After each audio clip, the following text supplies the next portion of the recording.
পশ্চিমবঙ্গবাসীগণ ৬০০টি নতুন মাদ্রাসা হবে, অর্থাৎ আমার তোমার ট্যাক্সের টাকায় ৬০০টি নতুন জঙ্গি তৈরির কারখানা তৈরি হবে। শ্যাম্পু, তোর মাথায় কি গোবর ভরা আছে? শ্যাম্পু মানে এই লোকটি সকালে ঘুম থেকে উঠে এক প্লেট গোবর নিয়ে বসে এবং সন্ধ্যায় এক পেটি বাংলা মালকে শুয়ে পড়ে। ঠিক বলেছো। তাহলে এই রকম আজে বাজে কথাবার্তা সোশ্যাল মিডিয়ায় বলতে পারতো না পাগলদের মতো। ঠিক বলেছো।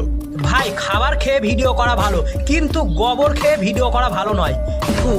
আর আমার তো মনে হচ্ছে তুই হিন্দু ধর্মে বিশ্বাসী নয়, কারণ হিন্দু ধর্মে বিশ্বাসী হলে অন্য কোনো ধর্মকে ছোট করতিস না, আর হিন্দু ভাইয়েরা অন্য ধর্মকে কোনোদিন ছোট করে না। তুই হচ্ছিস কোনো এক গোবর ভক্ত দলে বিশ্বাসী, তার জন্য তোর এই রকম আজে বাজে কথাবার্তা। ঠিক বলেছো।